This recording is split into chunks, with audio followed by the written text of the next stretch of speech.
And welcome back. We're going to start turn number 6 now. We'll start by looking for our friendly HQ event. And we do not get a friendly HQ event this turn. CO is still sitting in the staging area, so he's going to be a -1 on his activation draw. So 4 minus 1 is going to be 3, so the CO is going to get 3 commands. He's going to use those commands to activate the 2nd platoon, the 3rd platoon, and the 1st sergeant. And that's going to use up all of his commands. Now we'll go ahead and activate those 3 leaders in that order. So we'll start with the 2nd platoon. 2nd platoon is in the open, so it's going to be a -1. So a 4 minus 1 is going to be 3 for 2nd platoon. 3rd platoon is under cover, but is also under fire from an all pinned marker. So the all pinned marker is not going to affect its command draw. So it's going to be +1 for being under cover, -1 for being green. So we'll go ahead and get that drawn. That's going to be 2 commands. And finally, the 1st sergeant is just going to be +1 for being green. For being undercover. Excuse me, he's still in that upper story in the farm, or the village, so he's going to be +1. And so the 1st sergeant is going to get 4 commands.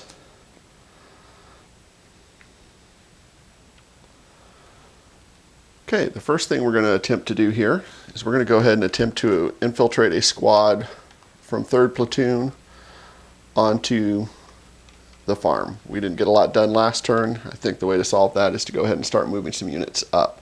So we're going to go ahead and attempt to move 2nd squad of 3rd platoon up using an infiltration move. So we'll grab 2nd squad and we'll attempt to infiltrate forward. So that's going to be a draw of 2 cards.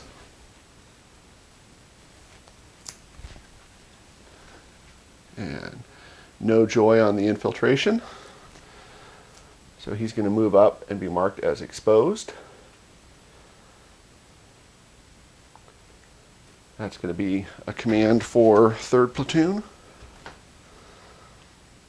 Now, just because he moved into that card does not mean that everybody stops shooting at him. So 3rd platoon HQ is going to go ahead and order a ceasefire command. And since the 3rd platoon units cannot see any other units, enemy units, that's going to actually stop them from shooting. So that's going to remove the crossfire. Heavy weapons is still coming from the 50 cal in the village, but we're going to take care of that momentarily. It does stop the PDF from being bidirectional, so it's now only facing into 3rd platoon. Actually, that's going to automatically come off, and it's automatically going to start firing at the unit that moved onto its card. So it's actually going to place that, it would place that here, but at this point, the heavy weapons coming in is what's going to hit that if we don't change that. So that's the 2nd command for 3rd platoon. And 3rd platoon is not going to do anything else, so it's going to bank its 1 remaining command.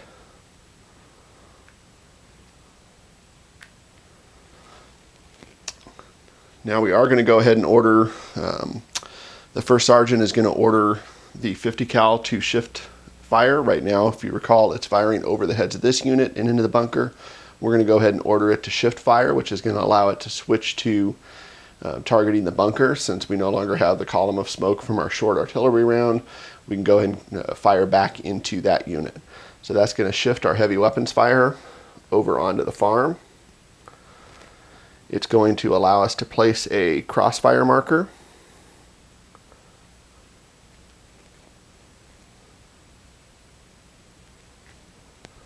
Onto the farm because we still have the fire coming from this card, and now we've got fire coming out of the village as well.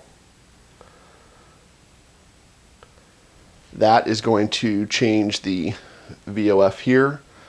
Right now we're going to have small arms fire from the good guys and an all pinned fire still coming from the Germans. I typically put the fire against the Germans at the top. I'm going to go and continue with that. and then the all pinned fire will be against that unit.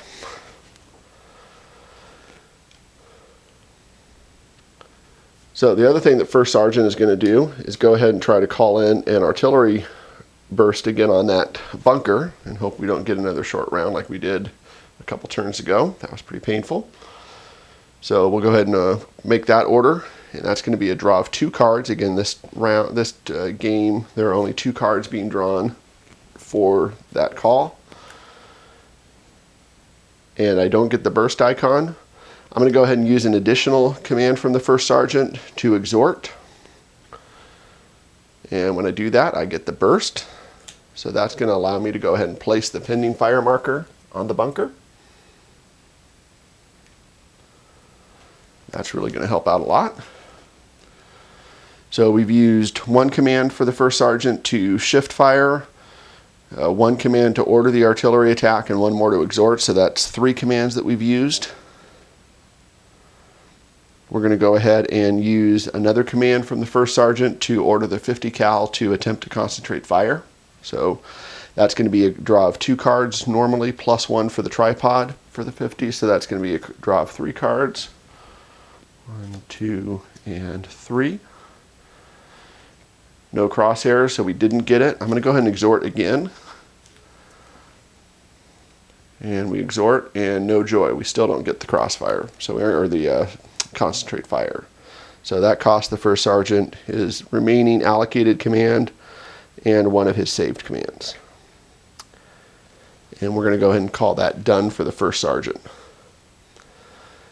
Second platoon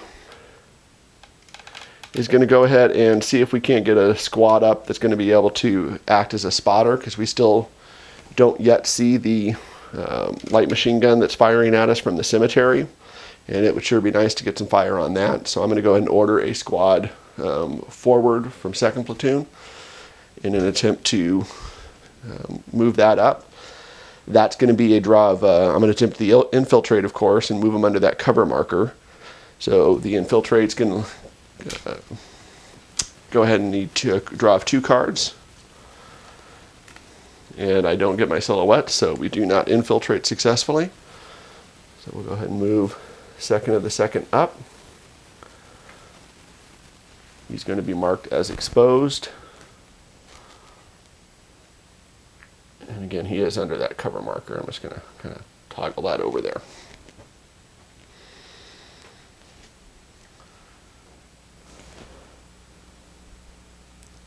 Okay, that's actually going to be it for 2nd platoon. So 2nd platoon burned 1 of its commands and is going to get to save the remaining 2 to move up to a total of 3 saved commands. All right, now we're ready to go ahead and use our initiative activation on the 1st platoon.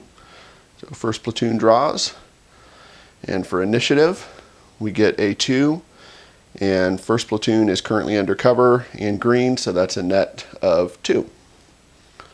So 1st platoon gets 2 commands, and all 1st platoon is going to do is move himself out from under cover, which is where he's currently sitting, so that he can regroup with the rest of his platoon and be able to issue commands hopefully in the future. Let's put him by himself and exposed. And he'll bank his remaining command.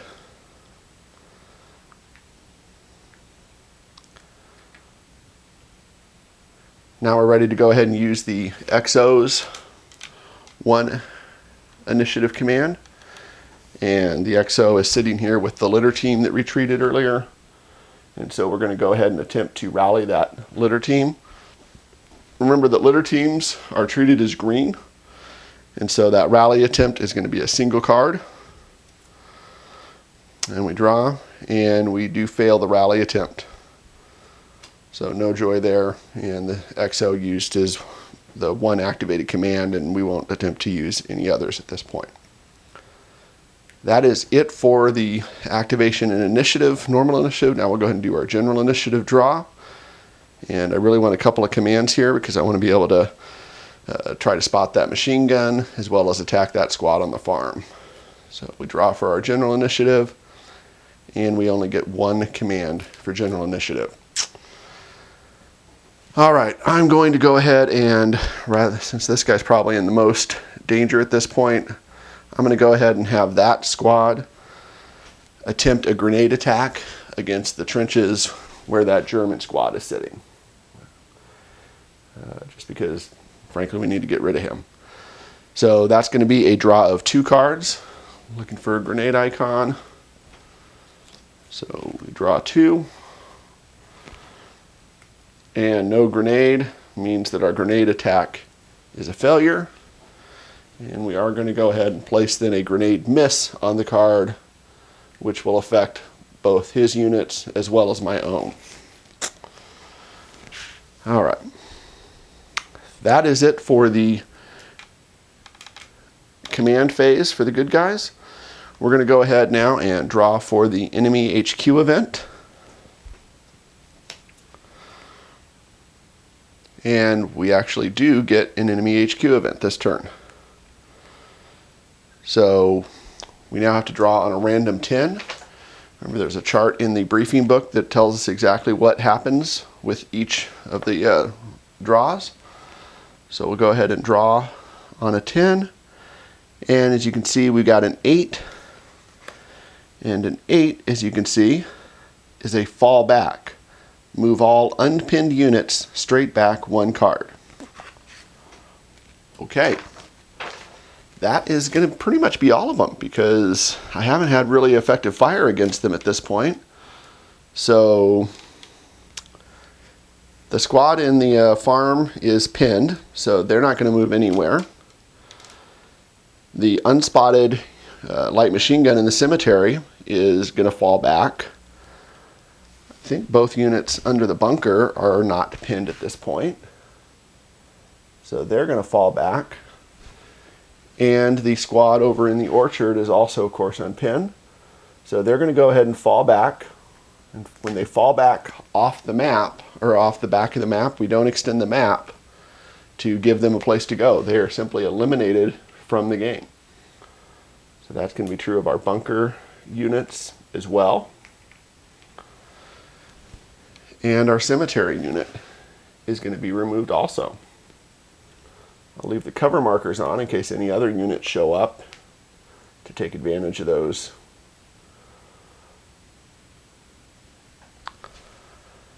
Wow. All the PDFs that they were placing, of course, disappear as well. So we got a little cleanup to do.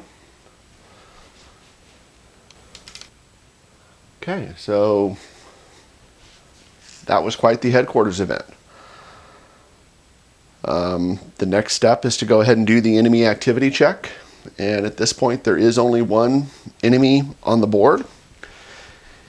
That unit is pinned, so we use the Latin pinned hierarchy chart. And we see that it is, in fact, undercover on a U.S. occupied card. So we're going to draw on a 5, because there's no leader present. So we're going to draw a random 5 and see what the result is. We draw a random 5 and we get a 5. And a 5, as you can see, is a fall back. So that squad is going to fall back off the board, leaving that casualty sitting there. That's going to cause this VOF to disappear.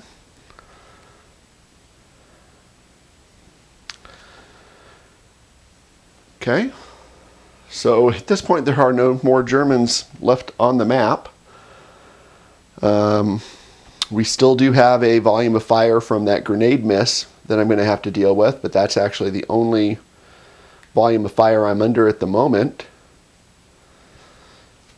Because of that, that's going to cause our current activity level to drop. And we're going to drop back down to contact.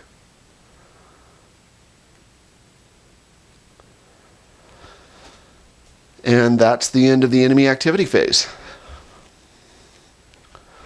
We're going to go ahead and move now to the mutual capture phase. I am now on a card with a German casualty.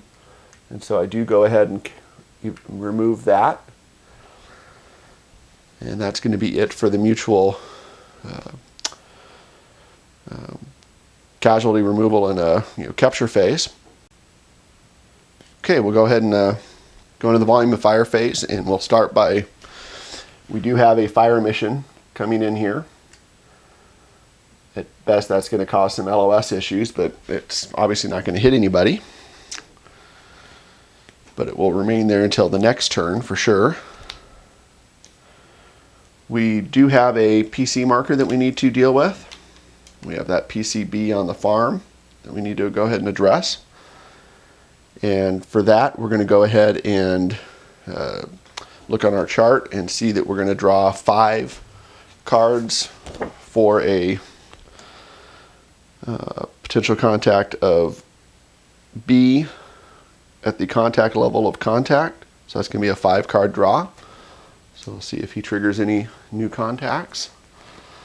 2, 3, 4, and 5.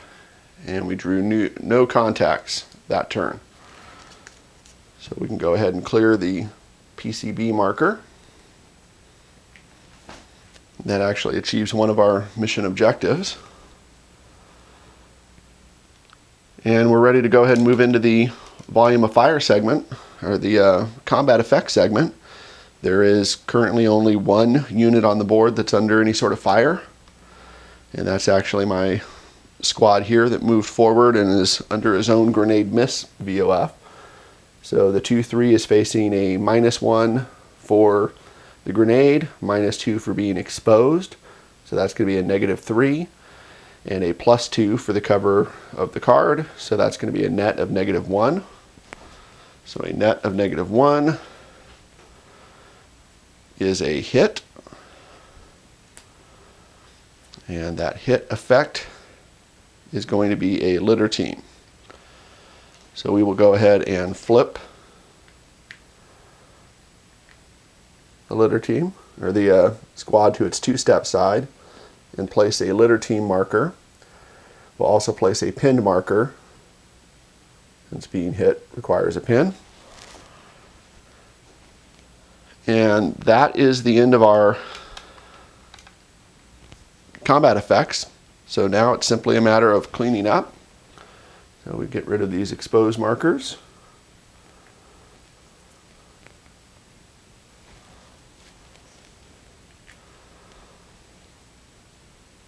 And we actually lost these pinned markers at the start of the combat effects segment when there was no fire on them any longer.